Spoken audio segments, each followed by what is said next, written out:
voilà de plein pied dans la nouvelle année 2023. Il ne nous reste qu'à vous présenter, à vous souhaiter, à vous adresser nos vœux, les meilleurs vœux de santé, de réussite, de prospérité. Et sur ce plateau, je suis avec Francisco Napokura, il est le directeur de publication du journal Tampa Express. Francis, bonjour. Oui, bonjour chers hésiteurs et bonjour aux chers téléspectateurs et youtubeurs de l'émission L'autre journal, Tampa Express et son directeur de publication, moi-même, nous présentons nos vœux les meilleurs pour cette nouvelle année 2023 et beaucoup de santé, surtout la santé, comme on le dit. Ma maman, elle disait l'amour du prochain, c'est très important. Bonne année, c'est une de barre.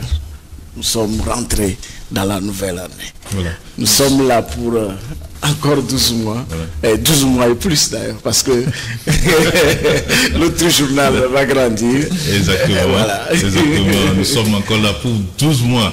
Avec vous ensemble, nous ferons l'aventure. Voilà, le second invité, c'est l'initiateur de cette émission, L'autre journal. Il n'est autre que Ferdinand Haïté. Ferdinand, bonjour. Bonjour, Isidore. Bonne année. Bonne année à toi. Bonne année à Francisco, qui est un des plus grands fidèles débatteurs de cette émission. Et avant que je ne me sacrifie à cette tradition de vœux, une pensée pour un ami, un frère qui nous a quittés. Vous savez, l'année dernière, à pareil moment, on sortait d'une épreuve assez difficile. Et nous avons pris la parole ici pour placer quelques mots à la sortie de cette épreuve-là. Ce frère, quand je revois les images en fin d'année défiler dans ma mémoire, c'est une tristesse qui m'envahit. Et je voulais bien parler de notre confrère Joël Lega, qui n'est plus là aujourd'hui. Pareille circonstance, il faut dire que c'est beaucoup de tristesse. Alors je voulais profiter aussi pour saluer tous ceux qui suivent cette émission, tous ceux qui nous font confiance, parce que, vous savez, les gens avaient cru vouloir donner un coup de grâce à cette initiative et l'arrestation, il y a un an, était l'un des objectifs. Malheureusement, ça n'a pas été atteint et c'est aussi grâce au soutien de tous ceux qui nous suivent ici. Et donc nous profitons de l'occasion pour leur dire merci, pour leur souhaiter nos vœux, nos vœux les meilleurs, nos vœux de santé, de bonheur et de succès. Nous saluons tous nos fidèles youtubeurs, les lecteurs de l'alternative, nos détracteurs aussi, parce que sans eux, nous ne pourrons jamais nous améliorer. Si vous êtes un homme et que vous n'avez pas d'ennemis, vous n'avez pas d'adversaire, vous n'allez jamais progresser. Généralement, ce sont nos ennemis qui nous permettent d'avancer dans la vie. Donc nous leur souhaitons aussi de la bonne santé, que le Seigneur, au coup le Tout-Puissant, préserve chacun, où qu'il se trouve, où qu'il est. Nous souhaitons beaucoup de bonheur pour le peuple togolais. Vous savez, le peuple togolais, c'est un peuple qui travaille, c'est des moments assez difficiles. C'est pour le peuple que nous sommes là, c'est pour expliquer des choses au peuple que nous sommes là. Donc, nous souhaitons le bonheur pour les Togolais qui se battent, battent pour le quotidien, qui se battent pour la liberté, qui se battent pour leur vie. Et donc, à tous ces gens-là, nous souhaitons nos vœux les meilleurs et que l'année soit relativement... je ne sais pas, fructueuse, une année de paix, fructueuse pour chacun de nous. Voilà ce que je voulais placer comme mot. Merci beaucoup, Ferdinand.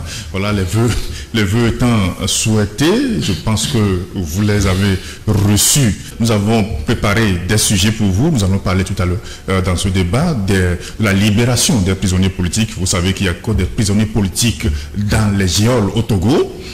Nonobstant cela, il y a des gens qui quittent ce pays, les décideurs qui vont négocier la grâce présidentielle ailleurs. Le contraste, nous allons en parler tout à l'heure. Nous allons également parler du rôle des armées africaines,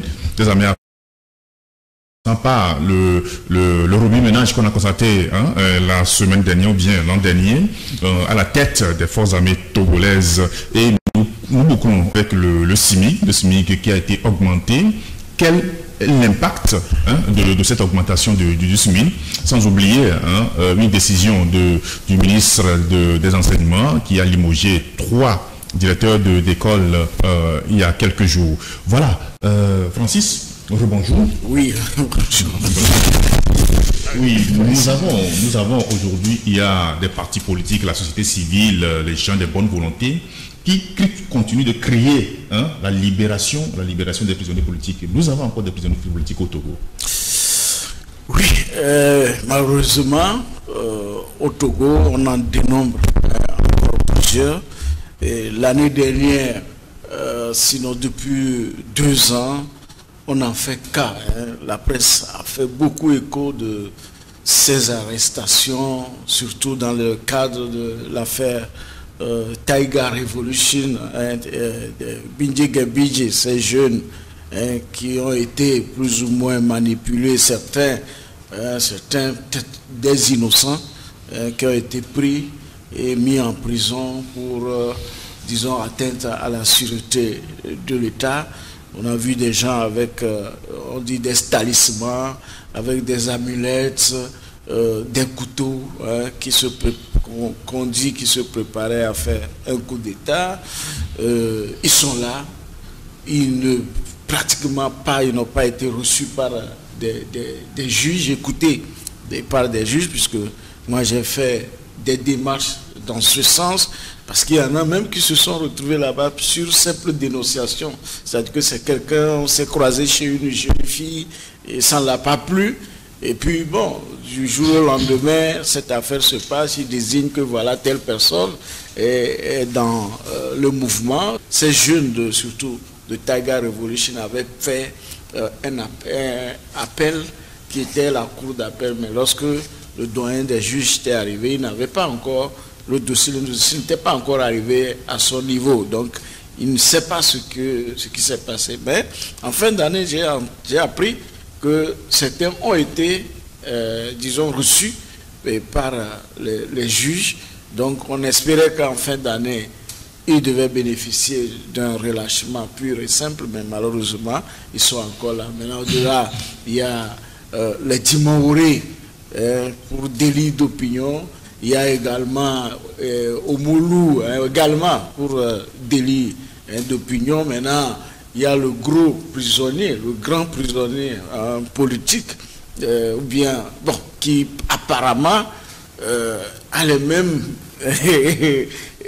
références que ce qu'on lui reproche, en quelque sorte, c'est ce qu'on reproche peut-être à certains 49 ou 46 militaires ivoiriens qui sont quelque part, mais nous courons vers le Mali, la Côte d'Ivoire pour qu'on puisse libérer les Ivoiriens. Pendant ce temps, notre maison est sale parce que ce qu'on dit, tout ça, tous ces prisonniers politiques ou affaires de coup d'État, ça empoisonne la vie politique, c'est la vie sociale. Et beaucoup de familles sont lourdement impactées. Donc, il faudrait que nos autorités y pensent sérieusement. Moi-même, j'ai dit que je n'en parle plus, parce que j'ai l'impression que c'est parce qu'on en parle qu'on refuse de les libérer. Aujourd'hui, on ne peut pas ne pas penser à tous ces gens-là qui sont dans les liens de la détention pour avoir émis une opinion, même si c'est une opinion désagréable. Vous avez les Timoorés, il vient de les citer, les Jean-Paul Omoulou, vous avez tous ces gens qu'on a arrêtés dans la foulée des manifestations, qu'on a mis dans le lot de Tigre Révolution, qui sont en prison, dont certains sont malades.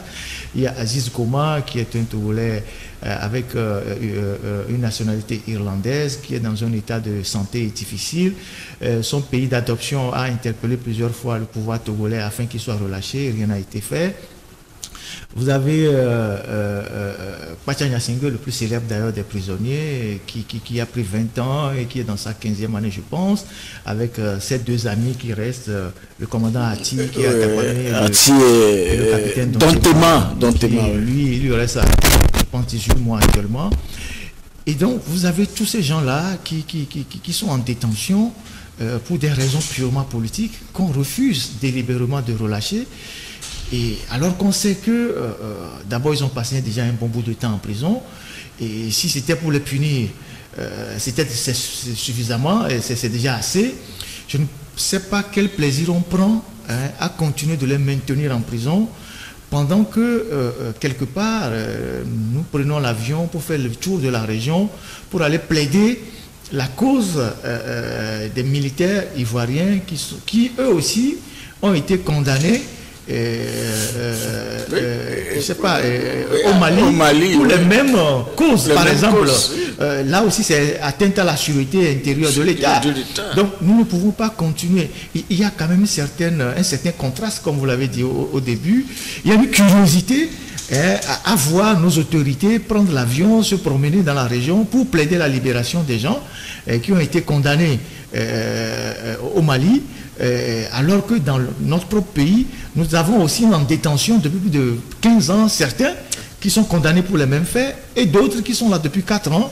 On n'est même pas foutu de situer leur sort. Parce que, Francis vient de le rappeler, il y a des gens qui sont en prison depuis 4 ans. On ne sait même pas quand ils seront jugés. Ils sont toujours en audition. Et la justice dans notre pays est tellement lente. Et le juge prend tout son temps, comme c'est politique, le juge attend des instructions. Les gens sont en prison. Au Moulou a bouclé 1 an. On ne sait pas quand est-ce qu'on va même le juger pour le fixer sur son sort.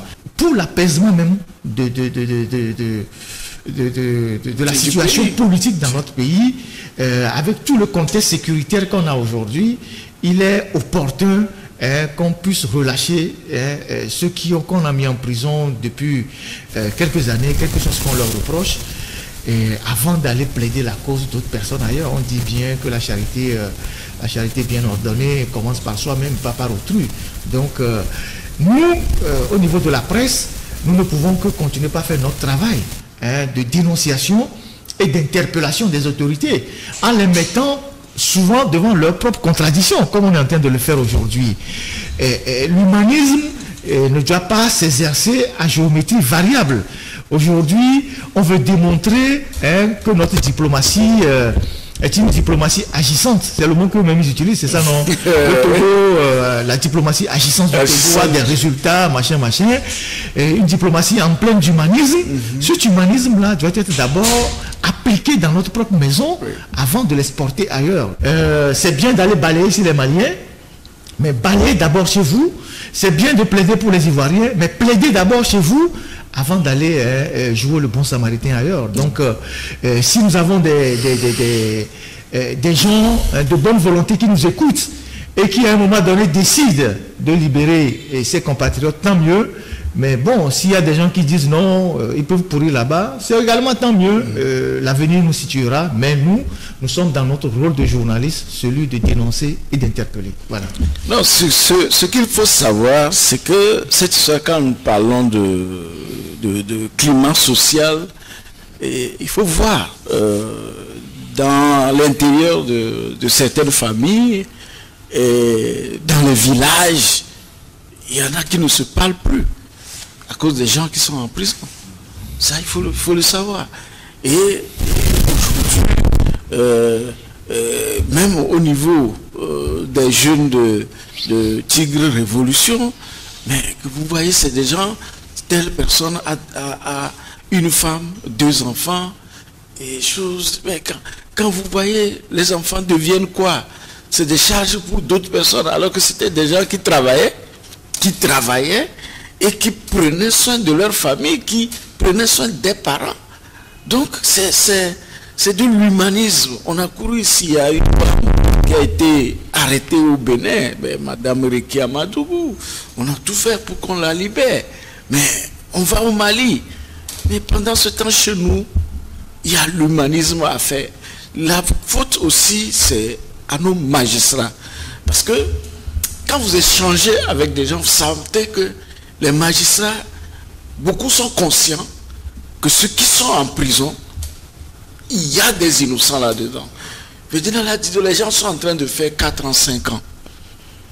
Vous les sortez, non-lieu. C'est-à-dire que la personne n'est impliquée en rien. Mais on ne va pas lui dire, c'est non-lieu, on le libère. Mais vous allez voir, s'il a fait 4 ans, ou s'il a fait 5 ans, on le condamne à 5 ans de prison.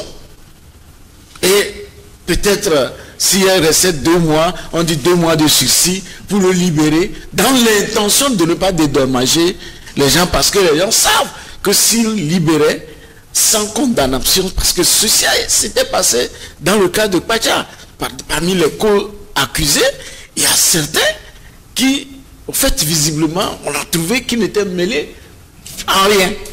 Et qu'est-ce qu'on a fait? On a juste condamné à un certain nombre d'années et en faisant des sursis pour que les gens là ne revendiquent pas quoi que ce soit. Quand vous causez les torts, il faut accepter et les réparer. Parce que ceux-là, ils ont la famille, ils ont les enfants. Nous, on est en train de partir, la progéniture est derrière. On ne sait pas quand est-ce que la roue va tourner. Lorsque la roue tournera, nous sommes humains. Parfois on dit forgive is not forget. Est-ce que véritablement nous pardonnons? Donc ça veut dire que nous créons des problèmes dans le futur, alors que maintenant il faut agir pour que ces choses-là n'arrivent pas dans le temps. Donc c'est ce que nous implorons pour que la paix, même après nous, comme on dit, que certains vont tourner dans leur tombe, et que si ça se passe ainsi, faisons en sorte que après nous, qu'on ne retourne pas dans notre tombe, parce que nous avons posé des actes qui font déchiqueter les familles, la société. Oui, je pense que pour clore ce chapitre, on ne peut pas ne pas penser par exemple à cette dame qui avait été arrêtée alors qu'elle venait de faire un enfant et elle allaitait même son enfant. Je pense que c'était à Bafilo, dans les histoires de Tigre Révolution, qui est toujours en détention. Ça veut dire que on a séparé l'enfant de sa mère dès le bas âge. Et depuis, la maman est en prison. On ne sait pas ce qu'elle a réellement fait. Personne n'a communiqué. Le problème de notre pays aussi, c'est que personne ne communique. Et ailleurs, quand on arrête les gens, le procureur prend la parole, il communique, il dit voilà les raisons pour lesquelles les gens ont été arrêtés. Et que ces gens seront soumis, je ne sais pas, à une information judiciaire, il y aura des enquêtes complémentaires et tout et tout. Ici, c'est le flou total. Et donc, cette pauvre dame qui a allaité son enfant et qui a été arrêtée, personne ne sait ce qu'elle a réellement fait. Voyez-vous. Et donc, ça laisse libre cours à toutes les supputations. Et puisque l'information n'est pas disponible. Vous voyez. Et on ne peut pas ne pas clore ce chapitre sans penser à tous ces Togolais aussi qui sont aujourd'hui à l'extérieur de notre pays et qui ne peuvent pas rentrer. Qu'ils soient leaders politiques ou activistes qui ne peuvent pas rentrer dans leur propre pays parce qu'à un moment donné, ils ont pris la parole où ils ont dit des choses qui n'ont pas plu au régime. Donc, vous avez tous ces leaders qui sont maintenus à l'extérieur. Vous avez Monseigneur Kodro, vous avez les Tikmi Achada, vous avez les Agbeome, vous avez les Boko, vous avez les Olivier Ama. Il y a beaucoup. Pas mal de gens. Vous avez des activistes. Des gens qui ont participé à des manifestations qui ne peuvent plus rentrer. Vous avez des activistes qui ne peuvent pas rentrer depuis qu'on a arrêté Jean-Paul Omolo. Et ils ne peuvent même pas rentrer dans leur pays voir leurs parents. Donc je pense que si nous voulons véritablement apaiser la situation politique dans notre pays, j'ai écouté le discours de Fonya Singbe à la fin d'année en différé sur les réseaux sociaux où il dit cette année on va faire des élections apaisées. Bon, il n'a pas dit transparent parce que bon, transparent veut tout dire, mais il a dit apaisé. Apaisé veut dire à leur manière. C'est-à-dire que tant qu'il n'y a pas de désordre, mais que les résultats ne sont pas transparents, c'est des élections. Voilà. Donc, il faut que les gens fassent la nuance. Il n'a pas dit élections transparentes, il a dit les élections apaisées. C'est-à-dire c'est une fabrique togolaise, vous voyez-vous. Et donc, on ne peut pas aller à l'apaisement en empêchant des citoyens de rentrer dans leur pays. On ne peut pas aller à l'apaisement quand il y a des gens qui sont en détention, qu'on ne juge pas, et dont on ne les situe pas sur leur sort. Ils sont en prison comme ça, ad vitam aeternam. Il y a ceux qui meurent, il y a ceux qui deviennent invalides. Ce n'est pas normal. Donc, c'est bien d'aller plaider la cause des Maliens, c'est bien d'aller plaider la cause des Ivoiriens, c'est bien de faire la diplomatie agissante, mais c'est aussi bien de balayer notre propre maison d'abord, en étant en paix avec nous-mêmes, avec nos proches. C'est le plus grand vœu que moi je souhaite à ceux qui dirigent ce pays, qu'ils fassent preuve d'un humanisme inclusif. pas d'un humanisme sélectif, en étant suffisamment humaniste envers ceux qui sont dehors, qui ne sont même pas des Togolais, et en continuant d'être un peu dur ou méchant avec les Togolais qui sont de l'intérieur. J'espère que ce message que nous avons passé tout le temps à passer ici, parce que, excusez-moi de la tautologie, mais que nous réitérons tout le temps ici, chaque fois que nous sommes sur le plateau et que la question des prisonniers arrive, Francis vient de le rappeler, ça fait au moins 2 ans que nous en parlons. Nous espérons que tous ces gens que nous venons de citer ici retrouveront sous peu la liberté, qui vont retrouver leur famille pour que, bon, on puisse se revoir et s'embrasser. La politique, la politique, il y a des réalités en politique. Les choses peuvent changer à tout moment. Rien n'est définitif. Rien n'est définitif en politique. Donc, il faut faire extrêmement attention et on espère que le message va passer dans les oreilles des gens qui ne sont pas sourds. Vraiment. On espère qu'ils nous écoutent.